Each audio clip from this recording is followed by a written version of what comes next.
নমস্কার। শ্রী শ্রী রামকৃষ্ণ লীলা প্রসঙ্গ।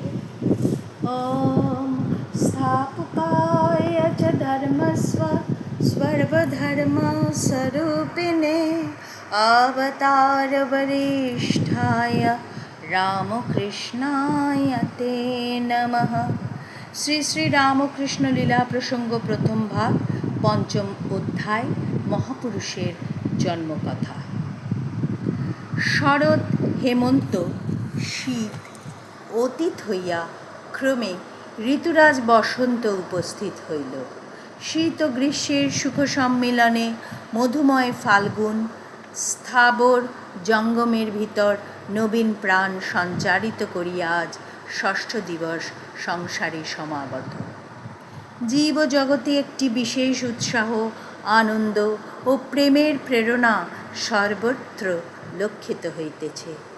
শাস্ত্রে আছে, ব্রহ্মানন্দের এক কণা সকলের মধ্যে নিহিত থাকিয়া তাহাদিগকে সরস করিয়া রাখিয়াছে।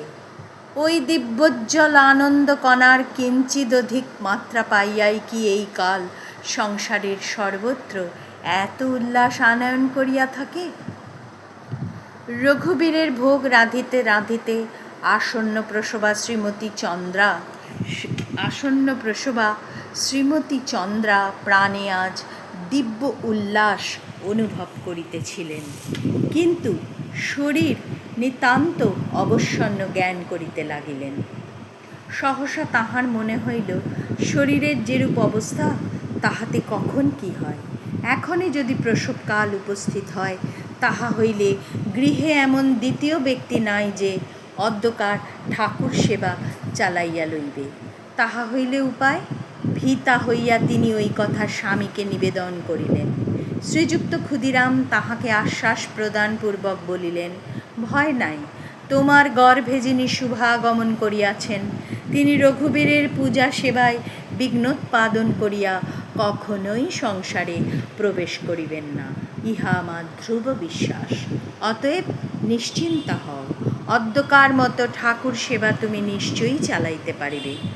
কল্য হইতে আমি উহার জন্য ভিন্ন বন্দোবস্ত করিয়া রাখিয়াছি এবং ধনীকেও বলা হইয়াছে, যাহাতে সে অদ্য হইতে রাত্রে এখানেই শয়ন করিয়া থাকে।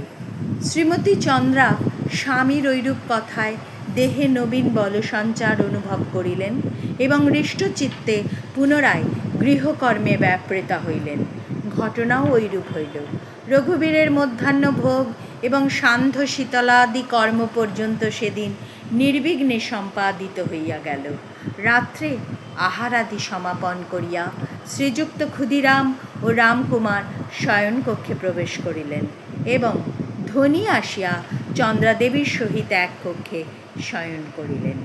রঘুবীরের ঘর ভিন্ন বাটিতে বসবাসের জন্য দুইখানি চালাঘর ও একখানি রন্ধনশালা মাত্র ছিল এবং অপর একখানি ক্ষুদ্র চালাঘরের এক পার্শ্বে ধান্য কুটিবার জন্য একটি ঢেঁকি এবং উহা সিদ্ধ করিবার জন্য একটি উনান বিদ্যমান ছিল।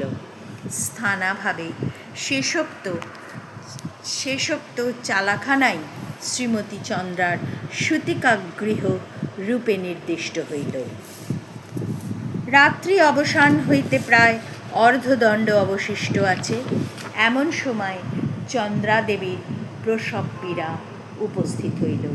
ধনীর সাহায্যে তিনি পূর্বোক্ত ঢেঁকিশালে গিয়া শয়ন করিলেন এবং অবিলম্বে এক পুত্র সন্তান প্রসব করিলেন। ওম শান্তি শান্তি শান্তি। হরি ওম তৎসৎ। শ্রীরামকৃষ্ণার্পণমস্তু।